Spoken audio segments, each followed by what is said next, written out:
Desde que el ser humano miró por primera vez al cielo, se preguntó si su vida ya estaba escrita. ¿Somos libres para elegir o solo seguimos un guión que no recordamos haber aceptado? El destino ha sido interpretado como una fuerza divina, un algoritmo cósmico o una simple ilusión. Los antiguos decían que todo estaba marcado por los dioses. La ciencia moderna, en cambio, sugiere que nuestras decisiones podrían depender de neuronas que disparan antes de que siquiera seamos conscientes de elegir. ¿Y si todo lo que consideras una elección ya estaba programado? ¿Y si tus sueños, tus errores, tus amores y tus pérdidas no fueran accidentes, sino pasos inevitables? Existen culturas que aseguran que el destino no se puede escapar. Otras dicen que puedes reescribirlo si logras comprenderlo. Y hay quienes creen que el destino no está allá afuera, sino dentro de ti, como una semilla que espera ser descubierta. Hoy en La Fisura nos adentraremos en filosofía, ciencia, espiritualidad y física cuántica, para explorar una de las ideas más inquietantes de todas. ¿Tienes control sobre tu vida? ¿O solo lo crees? Bienvenido a La Fisura, donde lo desconocido deja de ser ignorado y comienza a ser enfrentado.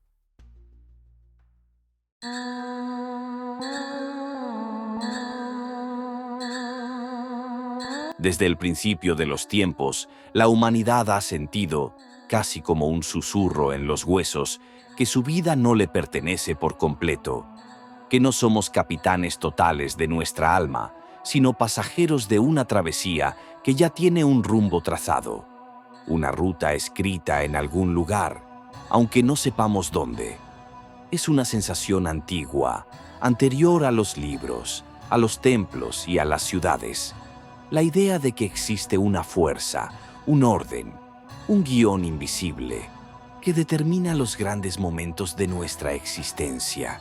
No solo el nacimiento y la muerte, sino también el amor, la pérdida, los accidentes que cambian todo y las coincidencias imposibles.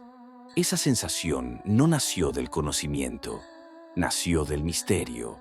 ¿Por qué nací en esta época y no en otra? Porque conocí justo a esa persona, en ese lugar, en ese momento.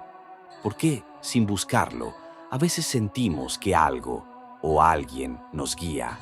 Ese impulso profundo a buscar sentido en medio del caos fue la semilla de todas las grandes narrativas humanas. De ahí brotaron mitologías que tejieron hilos entre dioses y hombres, religiones que prometieron que el sufrimiento tenía un propósito, y sistemas filosóficos que intentaron responder la misma pregunta: ¿somos libres o simplemente estamos cumpliendo un papel que ya estaba escrito? Quizás esa es la verdadera obsesión humana, no el destino en sí, sino el deseo de saber si nuestras decisiones realmente importan, y esa obsesión nos acompaña hasta hoy.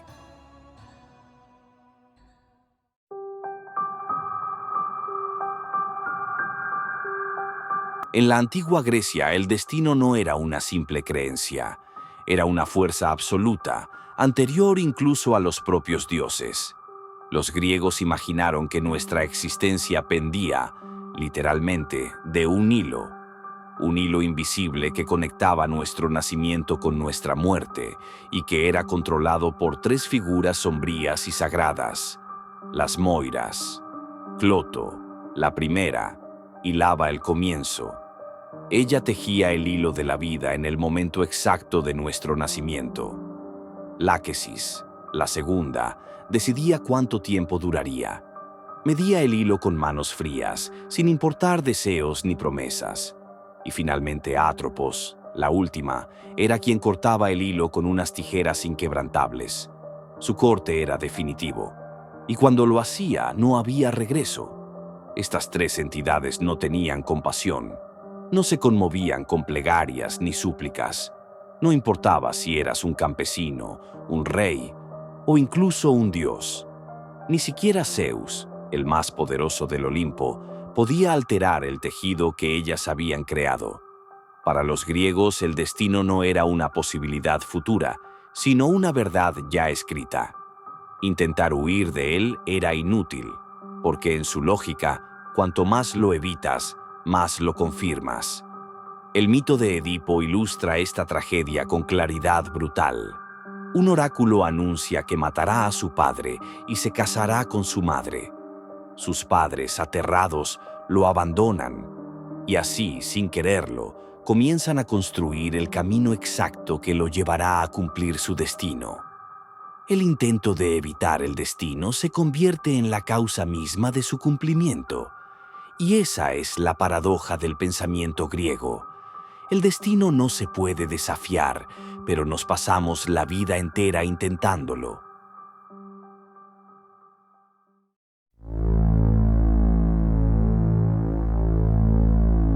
Mientras en Occidente el destino parecía impuesto desde lo alto, en Oriente surgió una idea distinta, aunque igual de poderosa.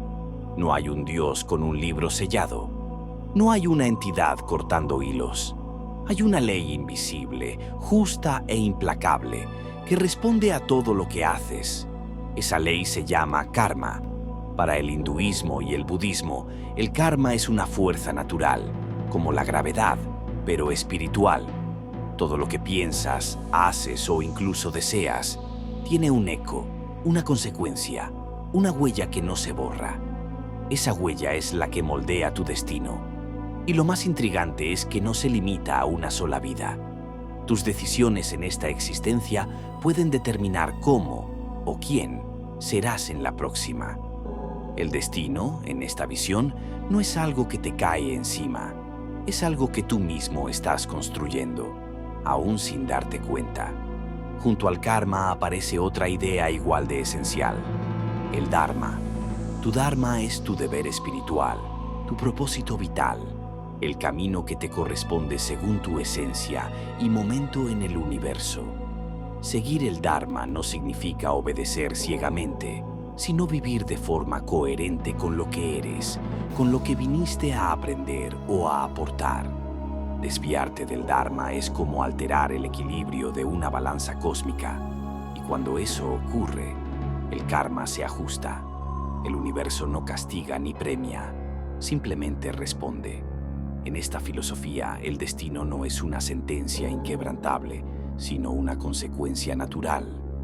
Lo escribes tú, pero con tinta invisible. Y a veces, cuando más crees tener el control, descubres que solo estás cosechando lo que sembraste mucho antes, quizá en otra vida, sin siquiera recordarlo.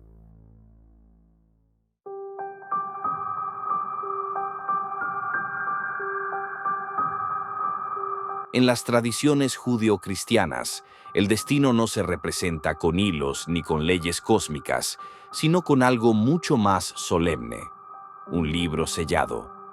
La Biblia, tanto en el Antiguo como en el Nuevo Testamento, menciona que Dios tiene un libro de la vida, un registro celestial, oculto a los ojos humanos, donde están escritos los nombres de quienes han sido elegidos.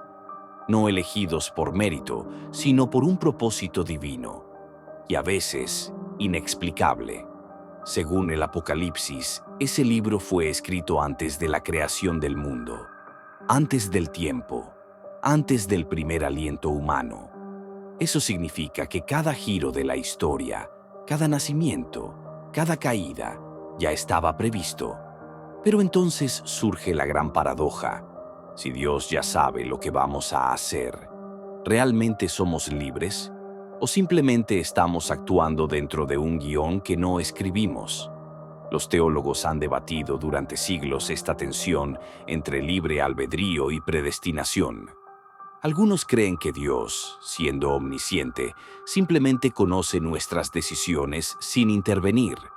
Otros sostienen que, si todo ya fue decidido, entonces la libertad es solo una ilusión. Y aún hay quienes creen que el libro no está totalmente escrito, que hay páginas en blanco esperando ser llenadas con nuestras elecciones. En cualquiera de los casos, la idea es inquietante: que nuestras vidas ya estén vistas, o peor aún, decididas. por una inteligencia que lo sabe todo, incluso lo que intentas ocultarte a ti mismo. Aquí, el destino no es una red que te atrapa, ni una energía que se equilibra. Es una mirada eterna que ve todos tus caminos a la vez. Una mirada que no olvida, que no se equivoca y que ya sabe cómo termina tu historia, incluso si tú apenas estás empezando a contarla. Desde los hilos que tejen diosas invisibles, hasta las leyes cósmicas del karma y los libros sellados escritos antes del tiempo, la humanidad siempre ha intentado entender por qué vivimos lo que vivimos. En cada cultura, en cada rincón del mundo, surge la misma intuición, que nuestras vidas están entrelazadas con algo más grande, un orden, un propósito o un misterio al que simplemente llamamos destino. Pero aunque los símbolos cambian, ya sean Moiras, Dharma o Dios, la pregunta permanece: ¿somos autores de nuestro camino o personajes dentro de una historia que alguien más ya escribió? Tal vez el verdadero miedo no es perder el control, sino aceptar que nunca lo tuvimos. O peor aún, descubrir que sí lo teníamos y no hicimos nada con él. Porque si el destino existe, puede ser una cadena, pero también puede ser una brújula. Y entender cómo lo veían los antiguos no nos da todas las respuestas, pero sí nos da una clave poderosa, que el destino, quizás, no se trata de lo que está escrito, sino de cómo elegimos leerlo.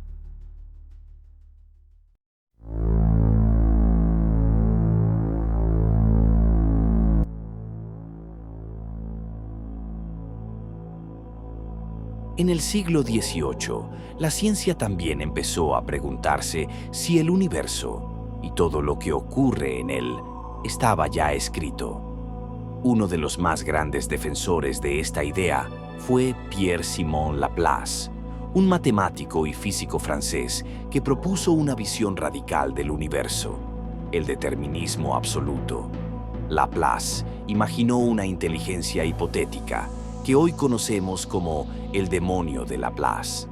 Este demonio no es una criatura maligna, sino una metáfora, una conciencia que, si conociera la posición y velocidad exactas de cada partícula del universo en un momento dado, podría predecir el futuro entero y reconstruir el pasado completo. Según esta visión, todo lo que ha pasado, lo que pasa y lo que pasará, está determinado por las leyes de la física. No hay azar, no hay elección, solo consecuencias inevitables de causas anteriores. Tú respirando, tú viendo este video, tú tomando la próxima decisión.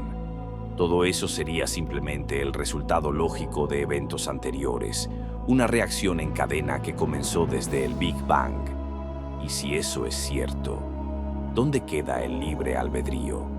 Para Laplace y los científicos de su época, el universo era como un reloj perfecto, y nosotros, piezas movidas por engranajes invisibles. Pero claro, la ciencia no se detuvo ahí.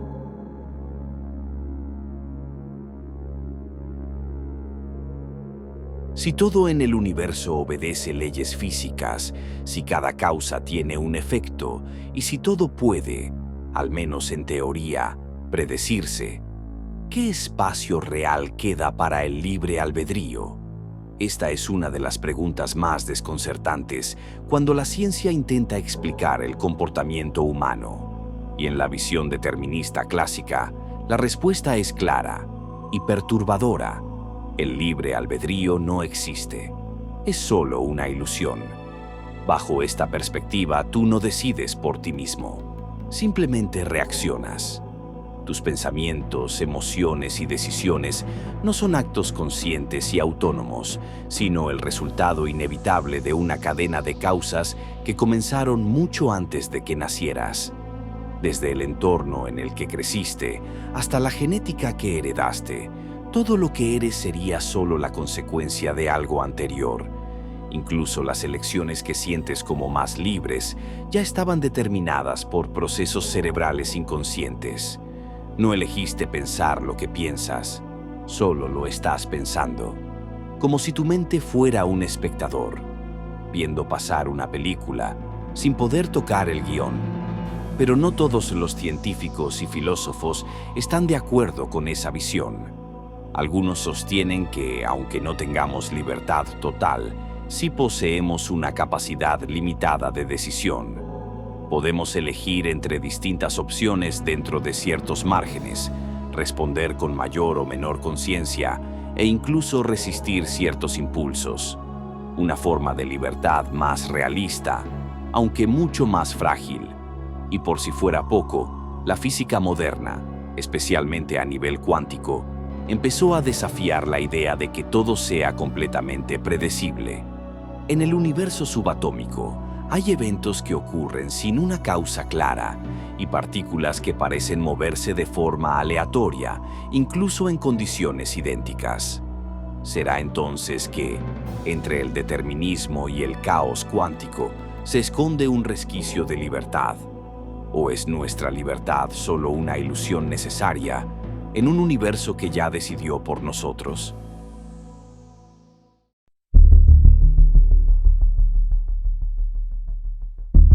Desde hace décadas, la neurociencia ha estado desafiando una de las ideas más íntimas de la humanidad: la sensación de que somos dueños absolutos de nuestras decisiones. Experimentos como los del neurólogo Benjamin Libet en los años 80 mostraron algo inquietante. Cuando una persona decide mover la mano, su cerebro ya había iniciado el proceso hasta 7 segundos antes de que la persona fuera consciente de haber tomado esa decisión. Esto abrió la puerta a una pregunta radical. ¿Y si nuestras decisiones ya están tomadas antes de que decidamos? El neurocientífico y filósofo Sam Harris ha sido una de las voces más firmes y polémicas contra la idea del libre albedrío. Para él, no solo no elegimos conscientemente lo que hacemos, tampoco elegimos lo que somos.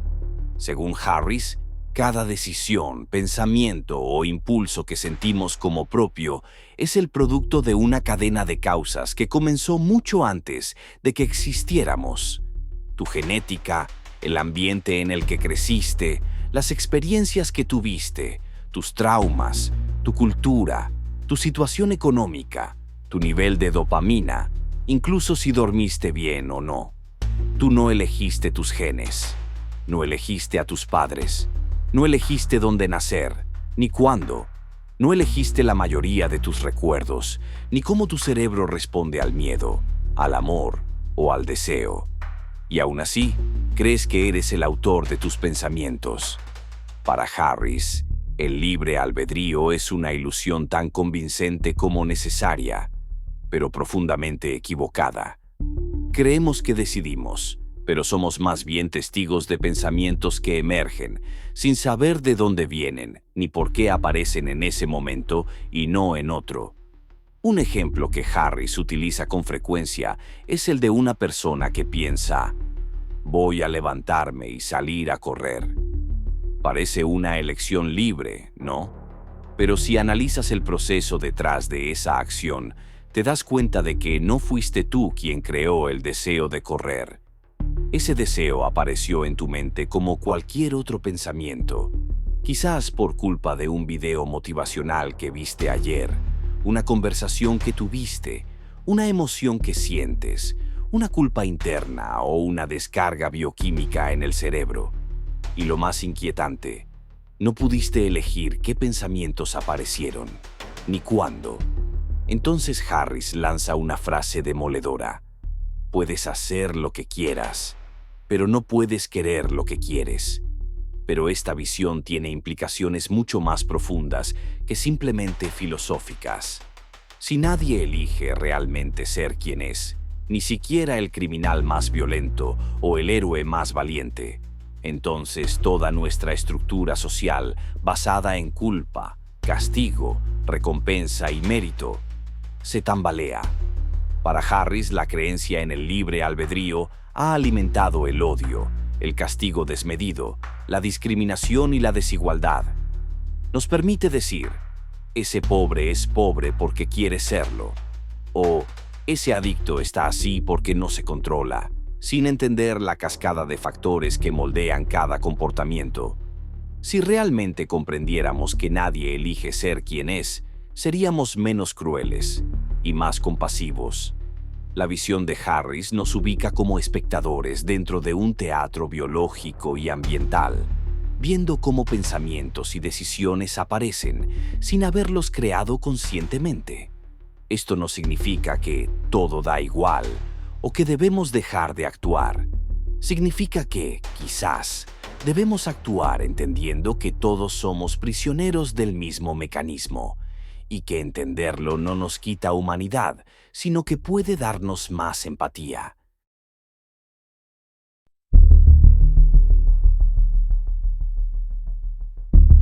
Robert Sapolsky, neuroendocrinólogo y profesor en Stanford, ha dedicado su vida a estudiar el comportamiento humano y de los primates desde una perspectiva estrictamente biológica. Su trabajo, basado en años de investigación de campo, estudiando babuinos en Kenia y datos de laboratorio, lo llevó a concluir que no existe el libre albedrío en el sentido clásico. Para Sapolsky, nuestras decisiones y comportamientos son producto de mecanismos cerebrales, procesos hormonales y antecedentes evolutivos que no controlamos. Sapolsky insiste en que, para entender por qué actuamos de cierta manera, debemos retroceder al menos hasta el útero, donde ya algunos factores, como el nivel de cortisol de la madre, modulaban el desarrollo de nuestro cerebro. Cada experiencia, cada pulsión, cada emoción tiene una explicación en términos de causa y efecto. Una cadena tan compleja que, si pudiéramos mapearla completamente, sabríamos exactamente por qué alguien hace lo que hace, antes de que lo haga. Uno de los estudios más famosos de Sapolsky proviene de los babuinos salvajes de Kenia.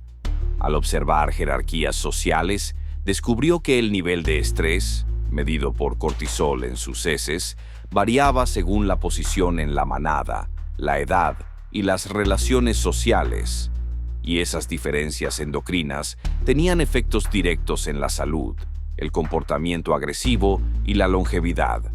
El babuino que parece elegir ser agresivo solo está respondiendo a su posición jerárquica, a sus niveles hormonales y a un pasado de tensiones. No hay un yo en su cerebro que decida ser violento. Hay mecanismos biológicos empujándolo a ese comportamiento. Este ejemplo ilustra cómo la biología y el entorno pueden predestinar conductas sin que el individuo tenga una chispa de libertad consciente para actuar de otro modo. Para Sapolsky, la neurociencia y la biología evolutiva demuestran que no existe un yo separado que decide fuera de contexto. Cada acción humana, desde el robo más atroz hasta el gesto más generoso, nace de una compleja interacción entre nuestro cerebro, nuestras hormonas, nuestra genética y nuestro entorno. Si una persona roba o agrede, debemos entender por qué lo hizo, su química cerebral, sus traumas, su historia de vida. Castigar sin ese contexto no es justicia, es ignorancia. Mientras Harris nos instaba a ver la ilusión del libre albedrío para generar compasión, Sapolsky da el siguiente paso: resituarnos en un sistema que entienda las causas reales del comportamiento, en lugar de aferrarse a la idea de culpabilidad absoluta. Porque si realmente nadie elige ser malvado, ¿de qué sirve un castigo sin raíz ni sentido? Para Sapolsky, la clave está en la prevención, la rehabilitación y la intervención temprana, basadas en la evidencia biológica y social, en lugar de perpetuar un ciclo de castigo que no resuelve el origen del problema.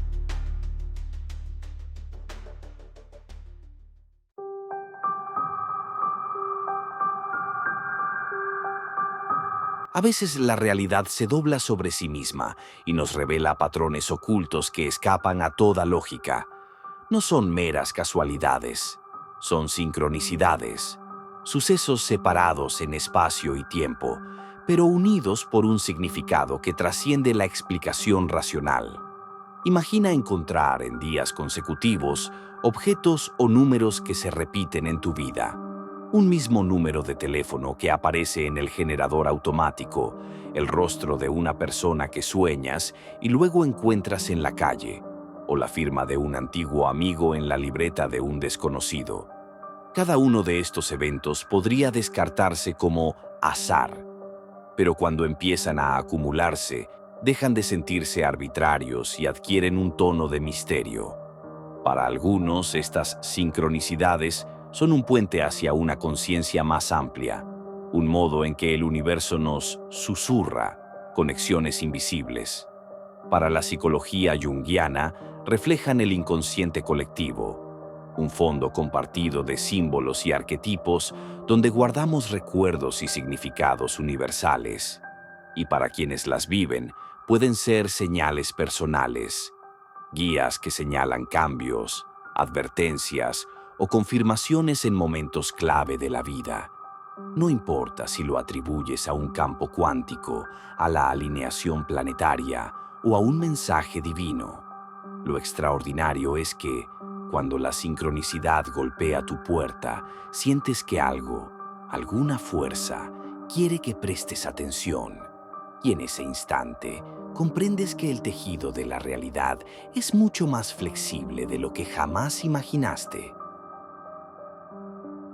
Durante la primavera, en el consultorio de Carl Gustav Jung en Zúrich, una joven profesional caracterizada por su rigor intelectual y su resistencia a dejarse llevar por lo irracional, relató el mismo sueño durante varias sesiones. Veía un escarabajo de caparazón metálico, verde azulado con destellos dorados, como una pieza de joyería viviente. El símbolo del escarabajo le resultaba poderoso, pero no alcanzaba a recordar la especie ni su nombre.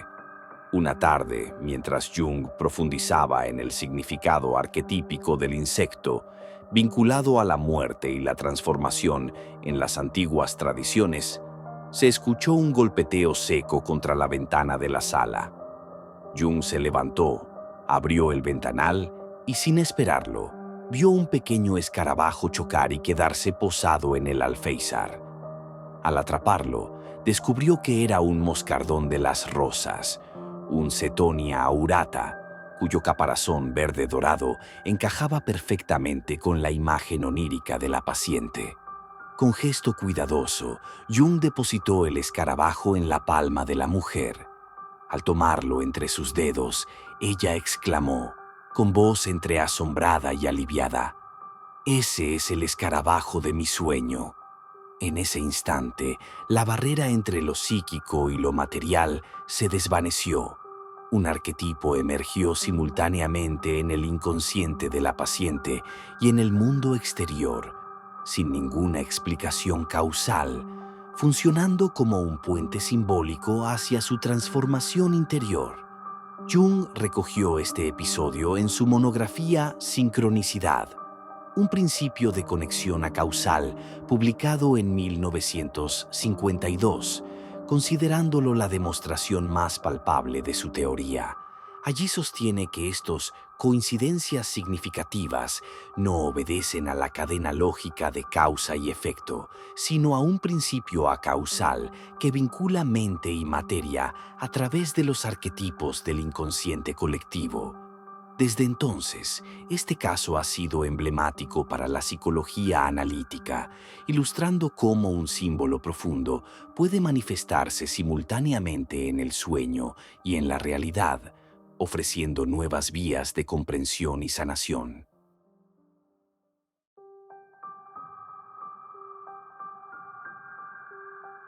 Los llamamos coincidencias, sincronicidades, susurros del destino.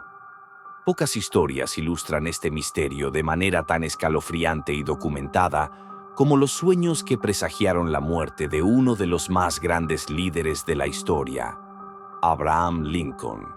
La noche del 11 de abril de 1865, apenas 3 días antes de su asesinato, El presidente Lincoln rompió un pesado silencio, lo que relató a un pequeño grupo que incluía a su esposa, Mary Todd Lincoln, y a su amigo cercano y guardaespaldas, Ward Hill Lamon.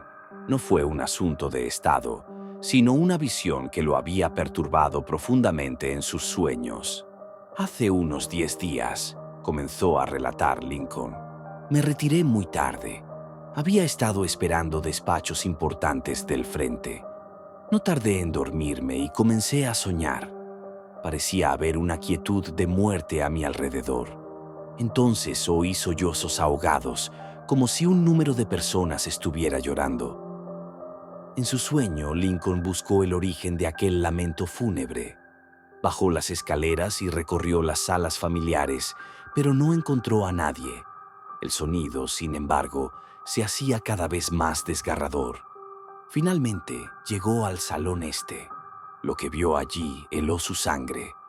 Delante de mí, continuó el presidente, había un catafalco sobre el que descansaba un cadáver envuelto en vestiduras fúnebres. ¿Quién ha muerto en la Casa Blanca?, le pregunté a uno de los soldados.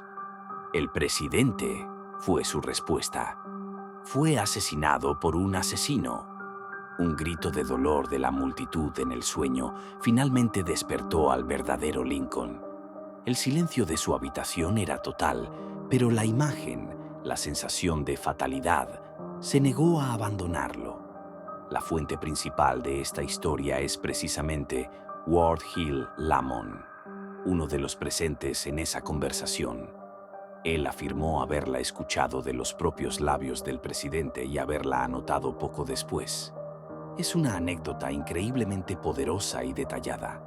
Sin embargo, y aquí es donde la historia se vuelve aún más compleja, los historiadores han señalado inconsistencias en el relato de Lamon y crucialmente una falta de corroboración contemporánea.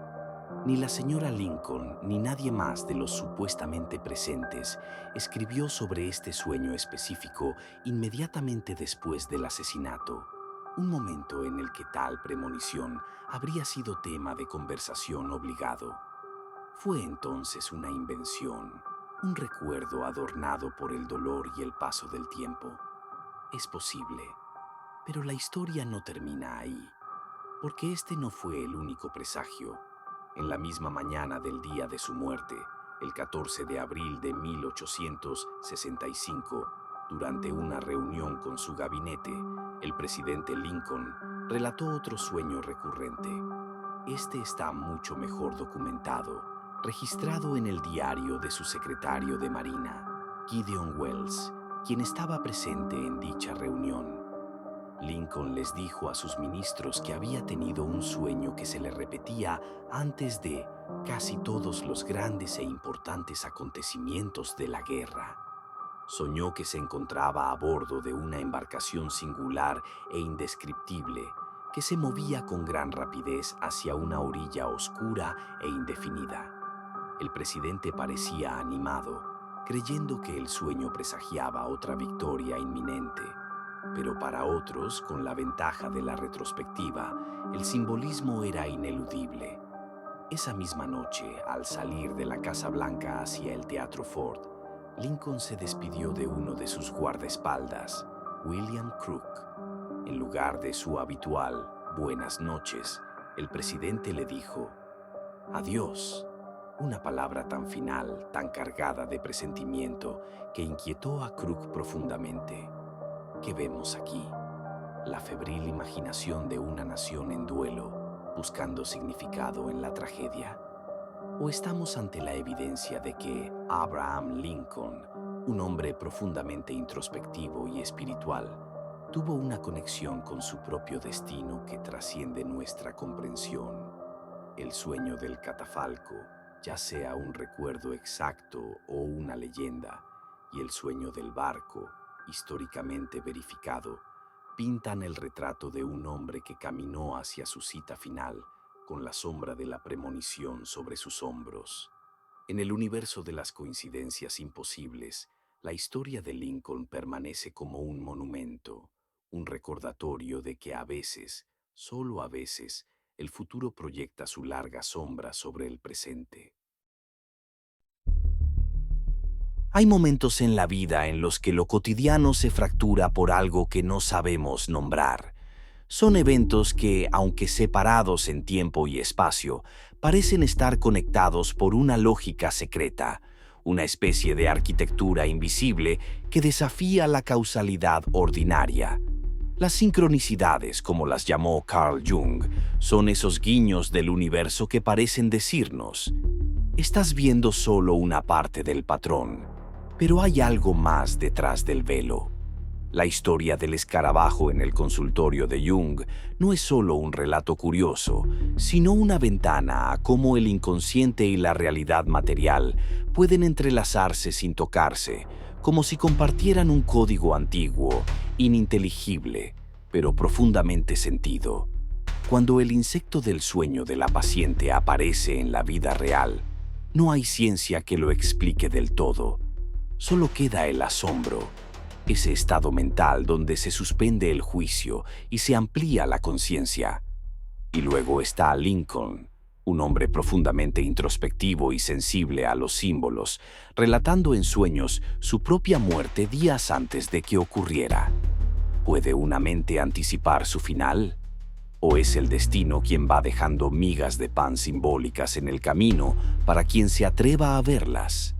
Incluso si uno de los sueños fue decorado por el paso del tiempo, el otro, el del barco, está documentado por testigos directos.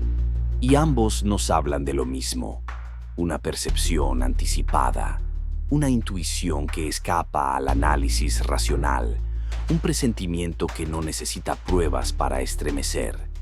Estas coincidencias imposibles, más que desafiar la razón, nos invitan a expandirla, a considerar que tal vez la realidad no es solo lineal ni material. Tal vez estamos inmersos en una red de significados que aún no sabemos leer del todo. Tal vez, como dijo Jung, no todo lo que cuenta puede medirse y no todo lo que se mide necesariamente cuenta. Creer o no en la sincronicidad no cambia el hecho de que muchas personas la han experimentado como una verdad personal, íntima, imposible de negar. Son momentos que, aunque fugaces, nos sacuden y nos recuerdan que existe un orden más profundo, una melodía apenas audible que atraviesa nuestras vidas con propósito. Porque cuando un símbolo onírico golpea la ventana de tu realidad, o cuando un hombre sueña su muerte, no es el azar lo que habla, sino algo mucho más antiguo y misterioso. Y lo único que se nos pide es que escuchemos.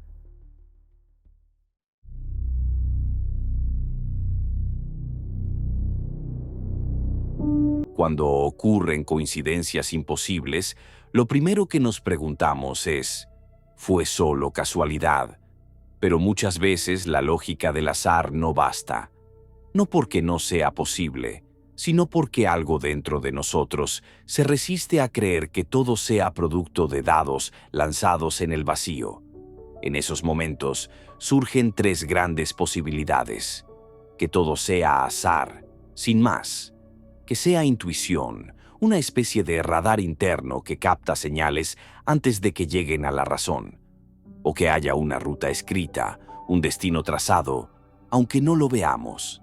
La intuición, esa brújula silenciosa, a veces nos guía hacia personas, decisiones o lugares clave con una precisión que escapa al razonamiento.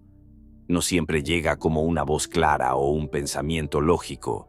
A menudo se manifiesta como una sensación física, un cosquilleo en el estómago, una presión en el pecho, una inquietud inexplicable o una certeza que no sabes de dónde viene, pero que sientes como real. Es como si algo dentro de ti supiera, incluso cuando la mente aún duda. ¿Cuántas veces has sentido que debías hacer o evitar algo sin saber por qué? ¿Y luego descubriste que era exactamente lo que tenías que hacer? A veces basta una mirada, una palabra o un silencio para que esa voz interior despierte. No es magia, pero tampoco lógica. Es conocimiento sin explicación. Pero para otros, No basta con pensar en una brújula interna. Hay quienes creen que todo tiene un propósito diseñado por una inteligencia superior, una voluntad que organiza incluso lo que parece accidente. Es aquí donde entra el concepto de las diosidencias.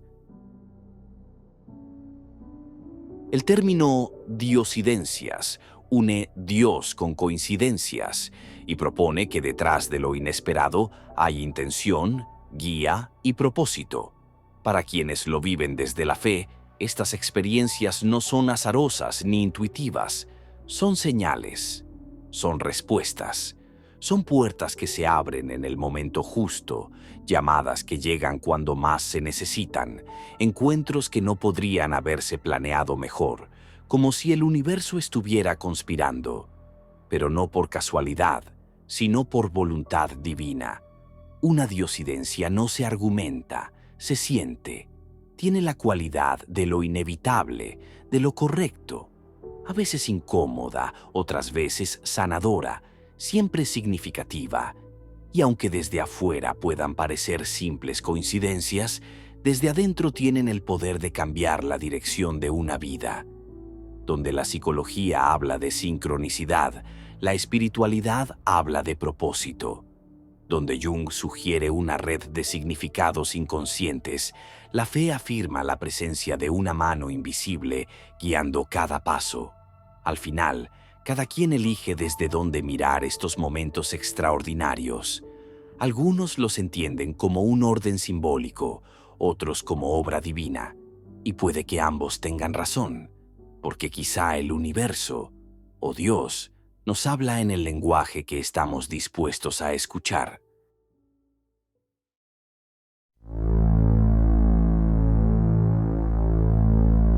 ¿Y si el destino no fuera una fuerza mística, ni un mecanismo natural, sino una línea de código? Hoy, muchas mentes brillantes se atreven a considerar una idea que, en otro tiempo, habría parecido herejía: la posibilidad de que estemos viviendo dentro de una simulación, un universo artificial cuidadosamente diseñado, donde cada partícula, cada pensamiento y cada decisión forma parte de un sistema computacional más grande. En este escenario, el destino no es una profecía ni una fuerza invisible. Es un programa, un algoritmo, un script que se ejecuta segundo a segundo, sin errores.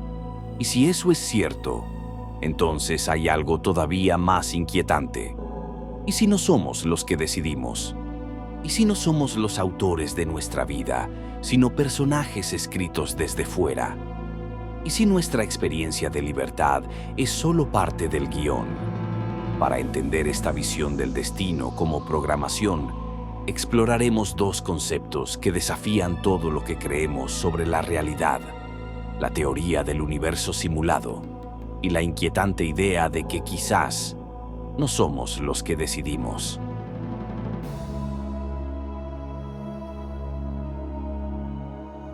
En 2003, el físico y filósofo Nick Bostrom propuso una hipótesis inquietante. Si alguna civilización avanzada llega a crear simulaciones conscientes, es más probable que nosotros estemos dentro de una simulación que siendo los originales. Imagina por un momento que, en un futuro lejano, una civilización ha dominado la creación de realidades artificiales. Mundos tan detallados que cada partícula, cada sensación y cada recuerdo son producto de un código. Piensa en un videojuego con un nivel de realismo impecable. Tú, como jugador, recorres paisajes, tomas decisiones y sientes emociones, pero nunca llegas a ver las líneas de código que mueven a los personajes y definen sus límites. De igual modo, nuestras elecciones, ir hacia la izquierda o la derecha, decir esto o aquello, amar a una persona u otra, podrían estar programadas de antemano, encuadradas por un conjunto de reglas invisibles. Seríamos los protagonistas de un guión escrito fuera de nuestra experiencia, inmersos en un sistema operativo cósmico.